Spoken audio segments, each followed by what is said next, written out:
الحمدللہ رب العالمین الصلاۃ والسلام علی رسولہ الکریم اما بعد. محترم سامعین، السلام علیکم ورحمۃ اللہ وبرکاتہ.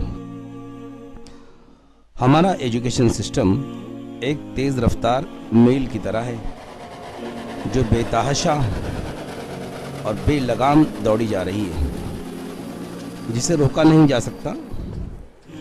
ہم جب اس میل کی ونڈو سے باہر دیکھتے ہیں تو پتہ چلتا ہے کہ اس میل کا رخ مخالف سمت میں ہے، یعنی ہم اپنی منزل مقصود کی جانب بڑھنے کی بجائے مخالف سمت میں بڑھ رہے ہیں. بے چینی کے عالم میں ہم چاہتے ہیں کہ ہم ٹرین سے یا اس میل سے باہر نکل جائیں، مگر یہ ممکن نہیں. گھبراہٹ کے عالم میں ہم ہماری سیٹ سے اٹھ کر سامنے والی سیٹ پر بیٹھ جاتے ہیں.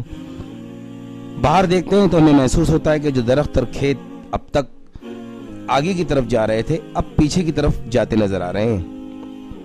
ہم سوچتے ہیں کہ شاید سیٹ بدلنے سے ہماری اس میل کا رخ بھی بدل گیا اور ہم اب منزل مقصود پر پہنچ جائیں گے. لیکن کیا ایسا ہوگا؟ ہمارے ایجوکیشن سسٹم میں ہم دیکھ رہے ہیں کہ ہمارے بچے بجائے سنورنے کے بگڑتے چلے جا رہے ہیں. اسکول اور کالجز میں ایسی باتیں سیکھ رہے ہیں جو ان کی منزل مقصود نہیں ہے. والدین اور بڑوں کا احترام ختم ہوتا جا رہا ہے. فضول خرچی، موبائل کی تڑپ، تفریح کا شوق، کرکٹ اور پکچروں سے جنونی وابستگی نے انہیں والدین سے متنفر کر دیا ہے. آپ اگر بچوں کی کتابوں کا جائزہ لیں تو پتہ چلے گا کہ ہمارے تعلیمی اسباق بچوں کو عریانیت اور فیشن پر اکساتے ہیں. برتھ ڈے پارٹی منانا، باربی ڈال کی طرح فیشن کرنا، شیمپئن کا دور اور شرک کے درس آج ہماری نصابی کتابوں کے ذریعے بچوں کو دیے جا رہے ہیں. اللہ کا خوف اور اس کی موجودگی کی دلیلیں کتابوں سے دور کر دی گئی ہیں. یہ تو پڑھایا جاتا ہے کہ ہماری زمین جو ہے سورج کی گرد گردش کرتی ہے اور چاند زمین کے گرد گردش کرتا ہے، اور یہ سب جو ہے بگ بینگ یعنی حادثاتی طور پر وجود میں آ گئے. مگر یہ نہیں بتایا جاتا کہ اتنا بڑا سورج اور یہ زمین اور یہ چاند اور ستارے، ان کا پیدا کرنے والا کون ہے؟ انسان کی پیدائش کے مراحل کے بارے میں یہ بتایا جاتا ہے کہ دوسرے جانوروں کی طرح انسان بھی مختلف ادوار سے گزر کر بندر کی اولاد ہے. مگر یہ نہیں بتایا جاتا کہ آدم کو پیدا کر کے اللہ نے اس زمین پر انسانوں کو آزمائش کے لیے بھیجا. بائیولوجی میں یہ تو بیان کیا جاتا ہے کہ بچے کی پیدائش کے کیا کیا مراحل ہیں، لیکن جس عورت نے اس بچے کو جنم دیا یہ نہیں بتایا جاتا کہ وہ اس کی ماں ہے. اس کا مقام یہ ہے کہ اس کے قدموں کے نیچے جنت ہے اور اسے اف تک بھی نہیں کہا جا سکتا.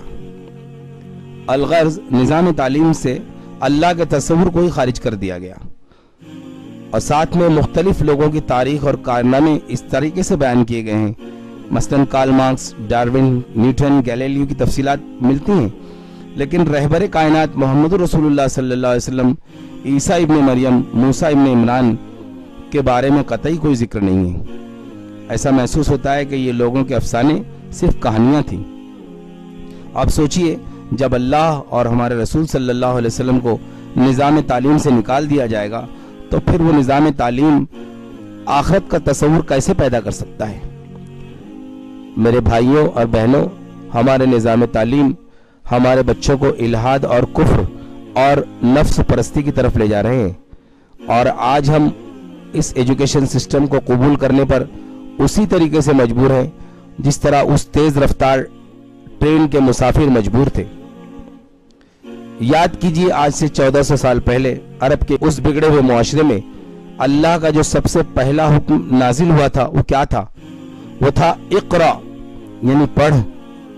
مگر اس کے بعد جو کنڈیشن دی گئی تھی بسم ربک الذی خلق، اپنے رب کے نام پر جس نے پیدا کیا.